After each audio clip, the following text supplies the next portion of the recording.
अस्सलाम वालेकुम। उम्मीद करते हैं जी आप सब खैरियत से होंगे। मैं इस वक्त सक्खर में मौजूद हूँ, दरियाए सिंध के राइट बैंक पर मौजूद हूँ। कल हमने आपको दरियाए चनाब का जो सैलाबी सूरत हाल है वो दिखाया था, और आज हम सक्खर आए हैं और यहाँ पे दरियाए सिंध के किनारे हैं। इस वक्त दरियाए सिंध तो जो है ना बिल्कुल ही पुरसुकून है, और यहाँ पे पानी जो है ना वो नॉर्मल है, लेकिन ये सुकून आर्जी है क्योंकि पीछे जो हम देख कर आए हैं कल बहुत ज़्यादा जो है ना पानी था चनाब में, रावी में और सतलज में भी, जो कि अगले 24 से 48 घंटे के बाद जो है ना यहाँ दरिया सिंध में पहुँचेगा, और यहाँ पे भी जो है ना सैलाबी सूरत हाल जो है वो पैदा हो सकती है।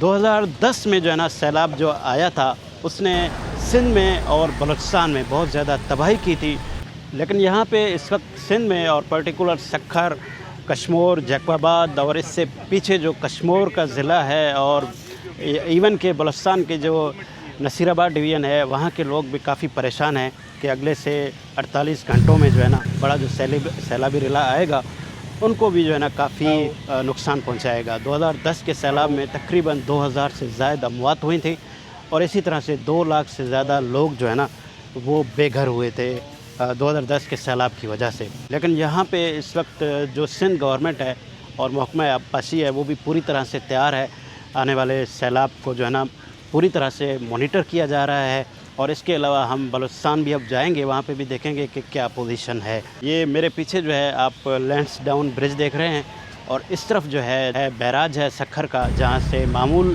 के मुताबिक जो है ना पानी जो है गुजर कर आगे की तरफ जा रहा है।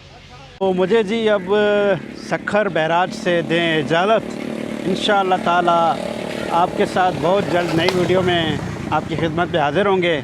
चैनल को ज़रूर सब्सक्राइब कीजिए। थैंक यू एंड अल्लाह हाफ़िज़।